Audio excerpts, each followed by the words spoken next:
Hi everyone, this is OCD Live. I'm Ali Grayman, and let's get to some questions. So the first question I have is about letting go of the OCD thoughts. And when you let go of the OCD thoughts, you get more and more clarity. And this is what the person is asking about. As they get more clarity, they feel like everything is collapsing away and the OCD is going away, but at the same time that it's like it's hard to let the end of it go, and the person is asking how. Then I get this feeling like, can it really be true that I can be free and at peace and I'm not really mad? Any advice?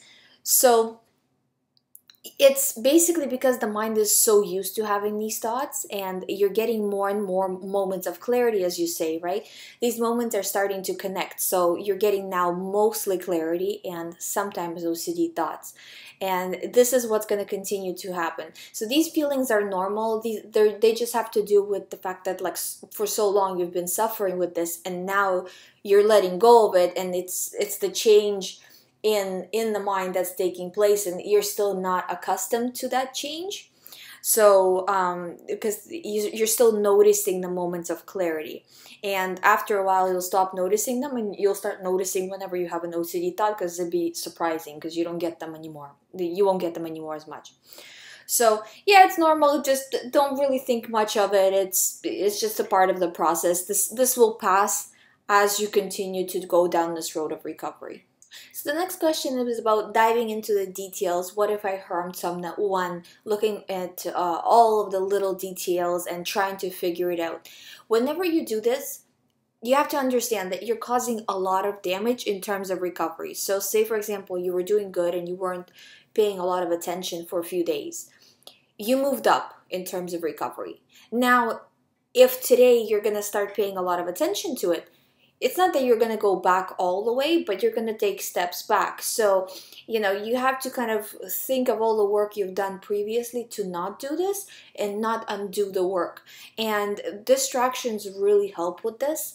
I'm going to do a separate video about distractions, because pretty much all this week we've been discussing with clients about avoidance, and is there such a thing as good avoidance? Because if you're distracting yourself, it's an avoidance situation. So I'm going to do a separate video on that, going over the different kind of theories on that. So, but basically, distract, distract, distract.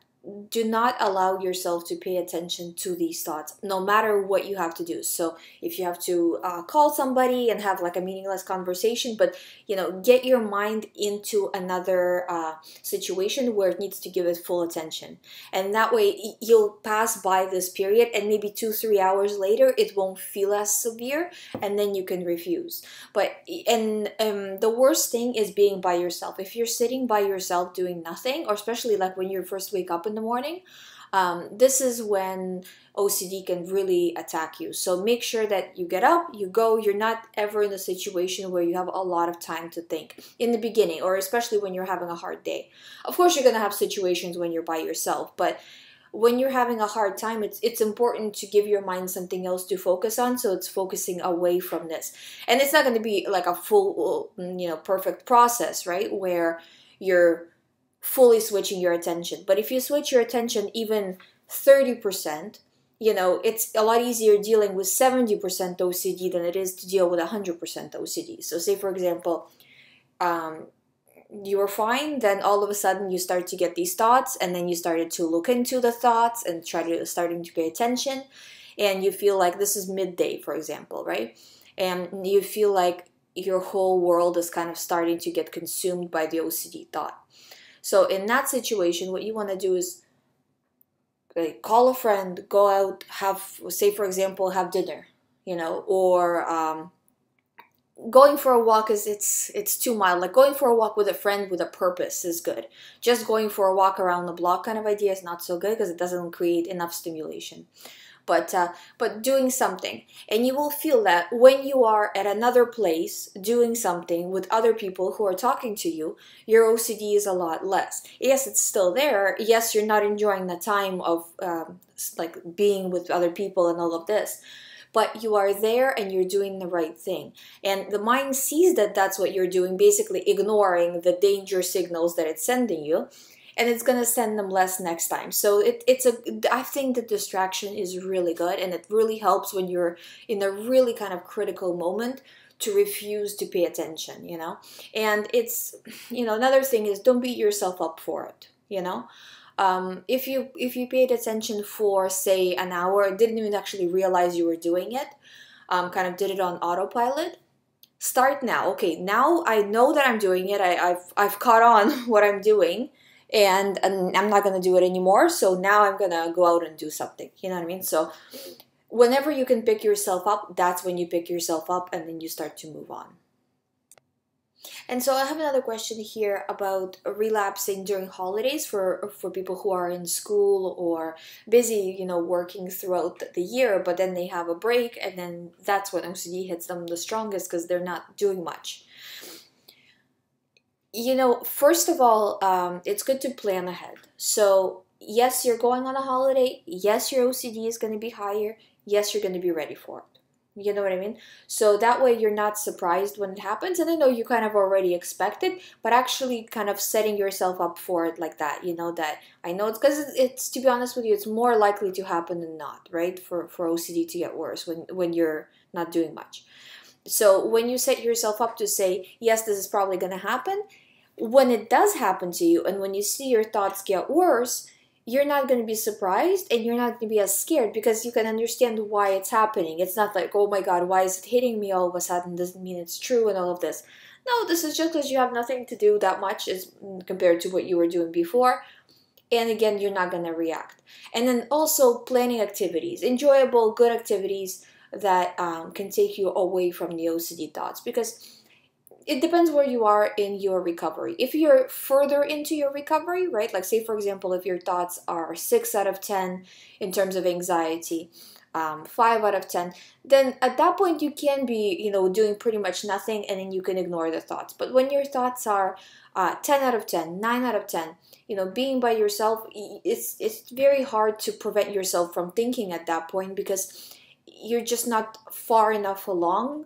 Because in the beginning, we start out very weak in terms of like the person that's suffering from OCD starts out very weak, and the brain starts, like the OCD brain starts out very strong in its belief that the thought is true.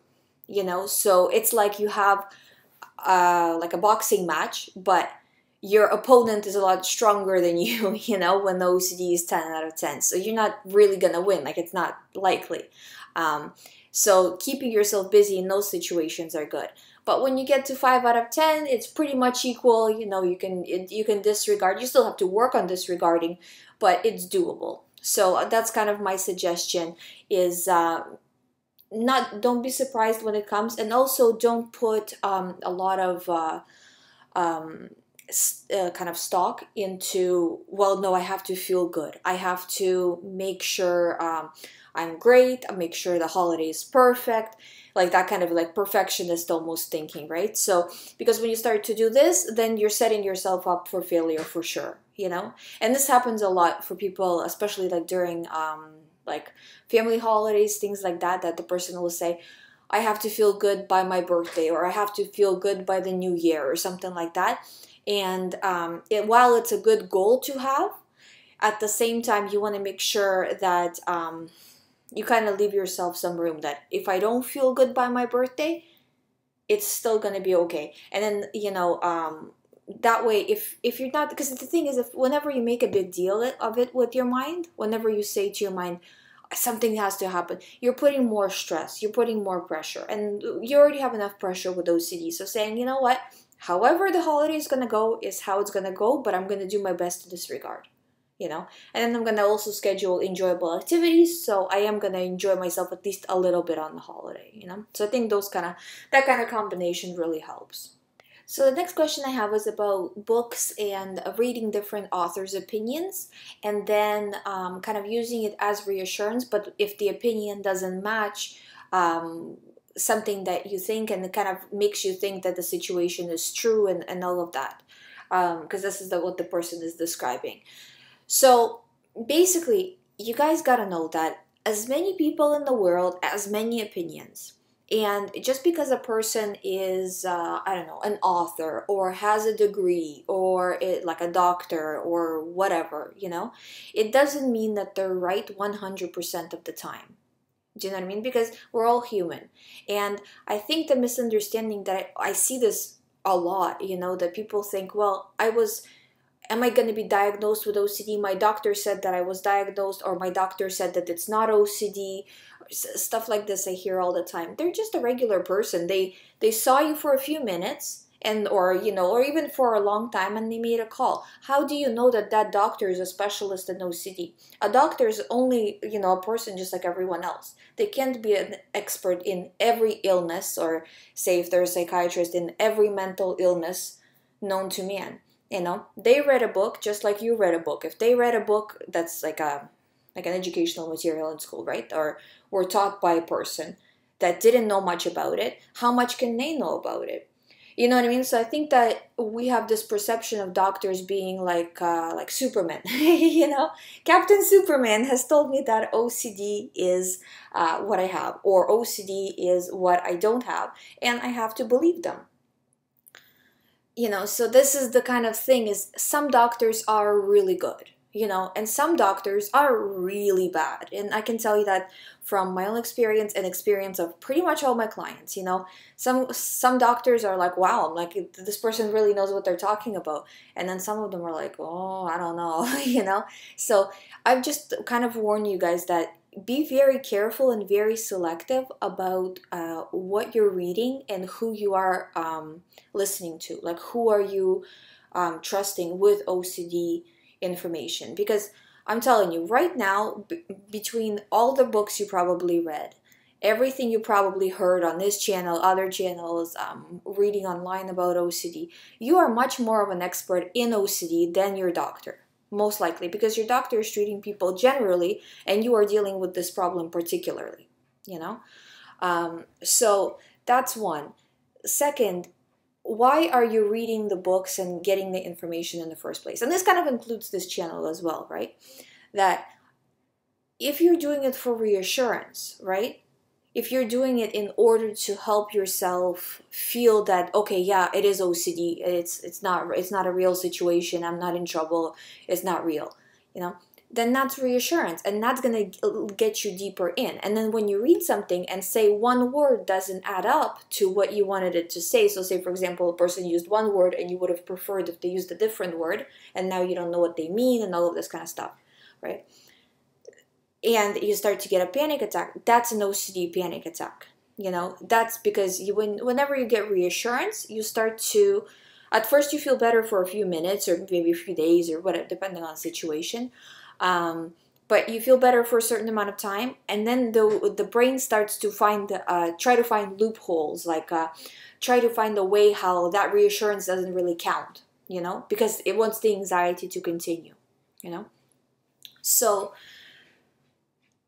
know why you're looking for it, and if you're looking for it in a way of reassurance, then you have to step back and say, okay, this is reassurance. I'm not gonna take it that way, because it's important. See, it's kind of like a two-way street, because it's important for you to become an expert in OCD recovery, and the reason why it's so important is because OCD, even though in the moment it feels like it's all about a particular thought, it's not about the thought at all. It's about the anxiety, and the thoughts switch. So if you're doing, say, CBT with your doctor, and the doctor does the hierarchy thing, okay, well, if you're, say, afraid of touching something because of contamination, you'll first touch doorknobs in your own house, then you'll touch doorknobs in, say, public restrooms, then you'll go into a hospital, so increasing the scale of anxiety until you no longer care about it. But what happens in that situation is that OCD can switch to a different thought, and then you're at square one. Oh, I don't have contamination OCD anymore, now I have religious OCD, or whatever kind of OCD, right? So it can switch from one to another. So in order to not allow it to switch, you need to be an expert in it. You need to understand, okay, this is what's happening. This is why it's switching. For example, why do I feel worse today? okay, I feel worse because yesterday I had a lot of real life stress, which, you know, OCD stress versus real life stress, the brain doesn't see a difference because it's not wired to see OCD as different. So, okay, I had a lot of stress. Now it's coming back as OCD. Okay, and then I was also doing reassurance yesterday. That made it worse. So I can understand why I feel worse today. Why am I feeling better today now, right? Okay, I'm feeling better because yesterday I was refusing. I was doing good. I was busy in a good way. Like I had a lot of things. And now I'm busy today as well. So I'm disregarding. My mind is focused on something else, and I'm doing good. You know, so when you start to become an expert and you understand why these things are happening to you, it takes that fear out to a great degree, because you start to become to see the pattern, you know, of how OCD works. So and this is the thing. Now in terms of reading about it and all of that, it's good in a way because you need to have this information, like everything. This is why I'm sharing everything on this channel, is because you need to know this in order to overcome OCD. You need to fully understand it. But if you're using it for reassurance, then that's not good. Like specifically for reassurance. So you're thinking it, like how to tell the difference, right? That you're thinking about it with a fear. So instead of thinking, I need to find out more about this, like in a calm way. I'm trying to find out more about this. I need to understand how it works, all of this. You're saying, I need to make sure that the thought is not true. Can you give me reassurance that it's not true? Let me find a video, or let me find that page in the book that tells about my specific OCD to make sure it's not true. You know, that's not good because you're coming from a position of fear. And then going back to the question, when you're seeking reassurance, instead of seeking it from a real person, you're seeking it from a book. Who knows what that writer was thinking when they were writing the book, you know? And this goes for really any book on OCD, you know, including my books as well, right? You don't know what that writer meant, and if you start taking every word very kind of, you know, well, does this mean my OCD is true? Does this mean I don't have OCD? Then you'll start to get yourself into trouble. So I would say be very careful, very selective. Only read people's works that you trust. And at the same time, allow it to be almost like an exposure. Okay, yes, now the person said something I'm uncomfortable with.